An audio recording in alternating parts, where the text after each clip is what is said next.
50, on commence avec cette édition, avec cette victoire des Léopards de la République démocratique du Congo qui se sont qualifiés cet après-midi pour les quarts de finale de championnat d'Afrique des Nations. Score de la rencontre 4-2 devant les Palanca Negra de l'Angola, vainqueur de l'Éthiopie 3-0 lors de la première journée. La République démocratique du Congo est la deuxième nation à se qualifier après le pays organisateur, le Rwanda.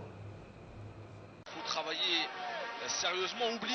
Les Léopards ont mis sous leur coupe les Palancas Negras dans le premier match de la seconde journée du groupe B à Ouyé.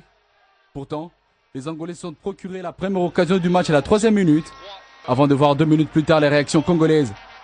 Gardant les pieds sur l'accélérateur, les poulains de Florent Ibenge vont ouvrir la marque à la 6e minute par Munganga Umba, en réception d'une balle mal renvoyée par Landou, le portier angolais. Attention à ce ballon mal négocié.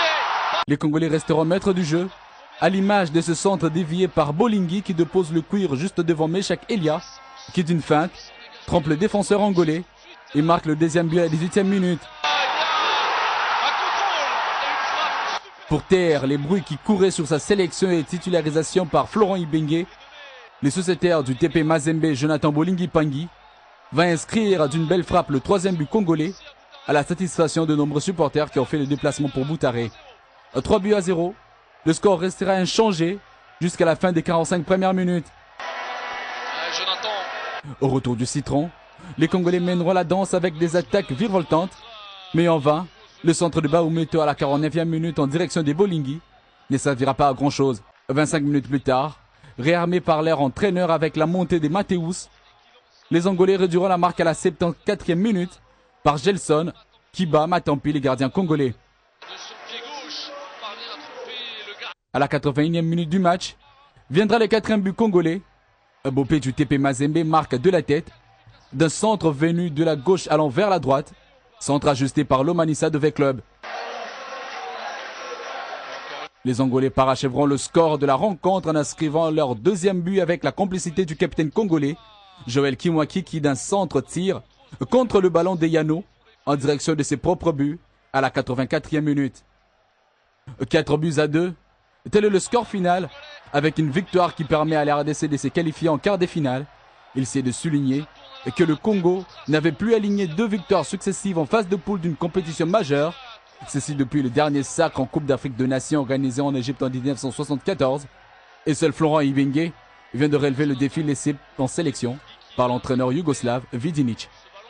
Cette frappe qui est contrée. Également dans l'actualité, le président de la Commission électorale nationale indépendante est en mission au Nord Kivu depuis ce jeudi.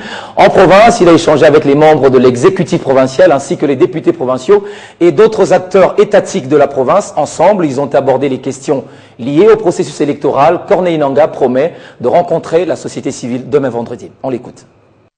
Pour évaluer avec mes collègues de nos démembrements, donc les secrétariats exécutifs provinciaux, et les différentes antennes du Nord Kivu, pour évaluer, disais-je, les préparatifs techniques liés à l'opération que nous lançons dans les jours qui viennent, la révision du fichier électoral. Ensuite,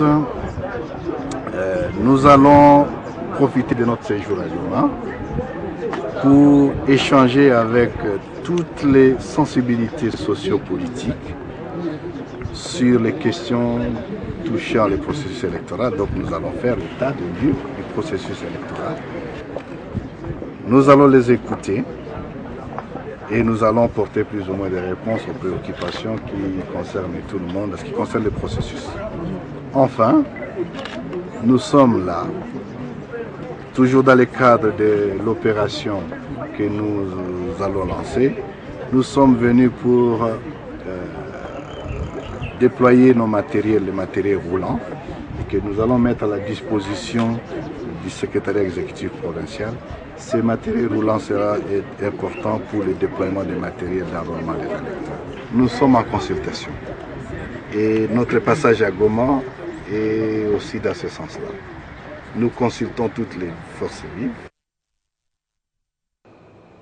Réception hier mercredi des matériels pour le deuxième recensement général de la population et de l'habitat. Cette remise de matériel composé des motos et mégaphones est destinée à la population pour toute l'étendue de la République démocratique du Congo avant le début des travaux de cartographie. C'est là en vue du recensement général. La remise de ces matériels a eu lieu en présence de Georges Wembi et Franklin Chamala, respectivement ministre et vice-ministre du Plan et bien d'autres invités. Regardez. La voie vers le recensement général de la population de l'habitat est désormais engagée, ce qui explique la présence du ministre et du vice-ministre du Plan à cette cérémonie. Cérémonie certes symbolique mais de portée nationale, dans la mesure où la remise de ces matériels, constitués de mégaphones et de motos, va permettre dans les tout prochains jours le début des opérations de sensibilisation de la population sur toute l'étendue du pays. L'acquisition de ces mégaphones permettra à ce que les gens qui partent dans des coins reculés à accès difficile de pouvoir communiquer avec la population. Et nous devons respecter les chronogrammes qui a été établi par le bureau de recensement pour lancer effectivement cette opération de recensement citoyen. La prochaine étape, c'est en fait la réalisation des préalables pour donner un nouvel élan au projet attendu par tous les partenaires et tout le gouvernement. Ce qui concerne le deuxième recensement général de la population et de l'habitat. Georges Wembi a symboliquement remis une clé à un mégaphone aux mains du DG adjoint de l'INS qui lui à son tour l'a remis au coordonnateur national du bureau central de recensement. Après cette étape, les ministres ont visité l'entrepôt où sont stockés les matériels et équipements destinés aux opérations relatives au recensement. Une fois que la sensibilisation sera terminée, les cartographes à leur tour seront déployés dans toutes les provinces dans le cadre des travaux de la cartographie, une série d'opérations qui précèdent le recensement général. Le gouvernement, quant à lui, y tient fermement.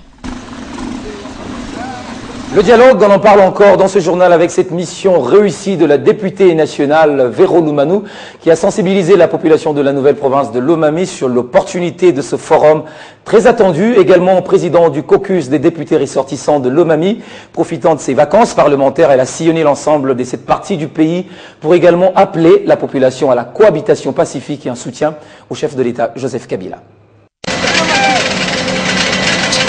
Elle, c'est Véronique Loumanou, députée nationale, arrivée en province de Lomami dans le cadre de ses vacances parlementaires. Mais alors, qu'est-ce qu'elle a comme objectif? Des descentes sur terrain pour prêcher à sa base le bien fondé du dialogue national politique inclusif convoqué par le chef de l'État Joseph Kabila. Le sujet fera l'objet de sa prise de langue avec la population de cette partie du pays qui lui avait réservé un accueil qu'on ne sait définir. La première étape de cette mission de sensibilisation de la présidente du caucus de députés nationaux ressortissant de la province de Lomami sera à Kamaji. De là, en passant par Mweneditu, Luilu, Ngandajika, Kabinda jusqu'à Lubao, qui était le point de chute. Véronique Loumanou, parfois obligée d'emprunter des moyens de transport pas du tout faciles, va livrer le secret de sa mission, exhorter la population de la nouvelle province de Lomami sur le dialogue.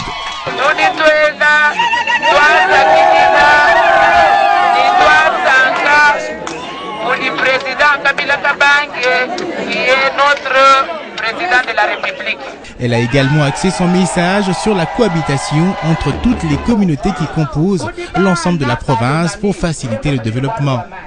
Sa présence ici ne fera pas que la joie de la population, mais également celle du commissaire spécial Patrice Kamanda. Elle a démontré qu'elle est derrière l'exécutif provincial pour nous aider à concrétiser la promesse du chef de l'État, celle de voir toutes les filles et fils de la province vivre en paix et dans un développement intégral.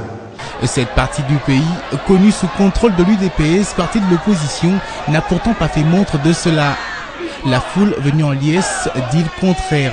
Mais une chose, cette visite d'itinérance a permis à Véronique Loumanou d'avoir une vision globale de différents problèmes auxquels les populations sont confrontées au quotidien. Et puis dans le cadre de la campagne patriotique « J'aime la République démocratique du Congo, je soutiens le dialogue », la coordination nationale de cette plateforme a présenté à la presse les supports audiovisuels de cette campagne. Objectif de ces supports est d'atteindre un plus grand nombre de la population à travers des messages portés sur la paix et sur le dialogue national.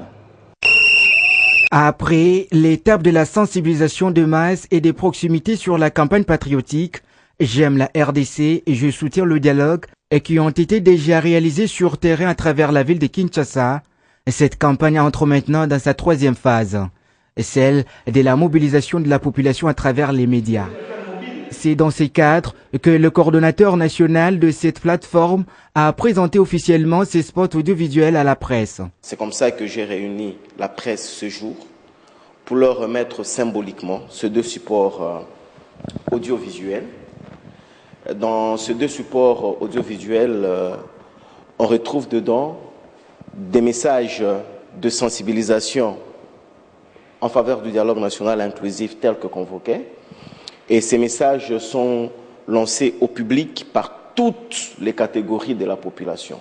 Ces spots, qui ont été réalisés dans plusieurs langues, vont permettre une large diffusion de messages de la paix et du dialogue au pays. Nous remercions la coordination nationale de nous avoir donné ces supports qui va nous aider à pouvoir diffuser largement le message du dialogue national inclusif congolais qui a été convoqué par le chef de l'État.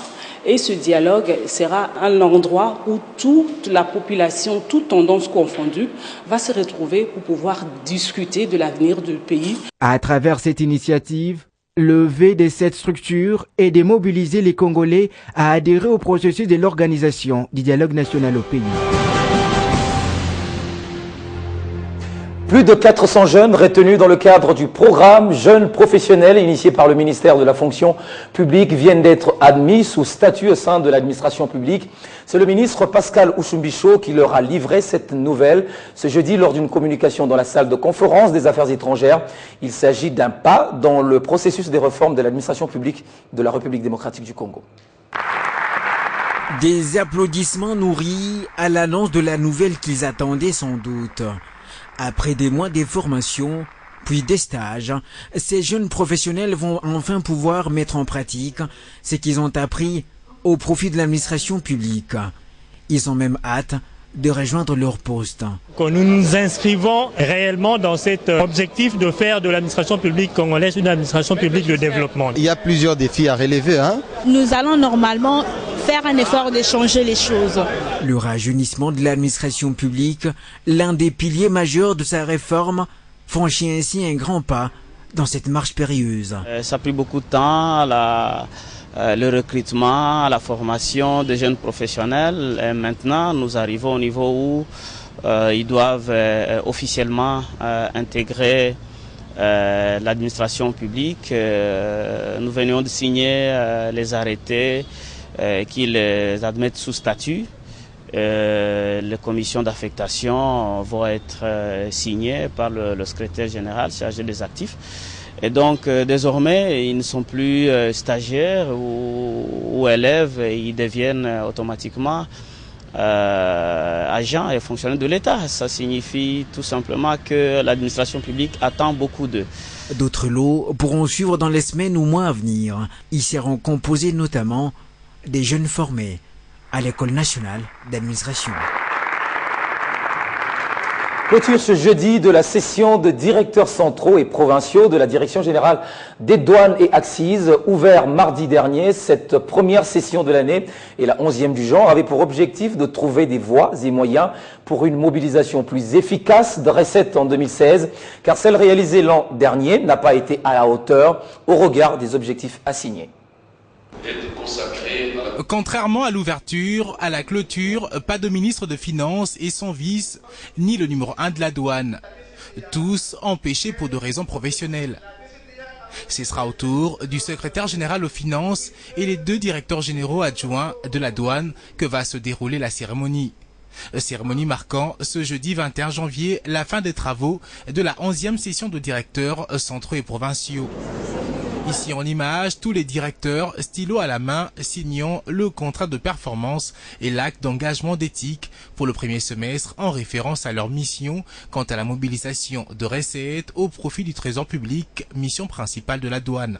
Comme il en est de coutume, c'est cette étape importante, très significative mais surtout symbolique qui met chacun de directeur devant ses responsabilités quant aux attentes du gouvernement. Ce qu'on peut entendre d'un service mobilisateur de recettes, c'est de mobiliser davantage de moyens pour donner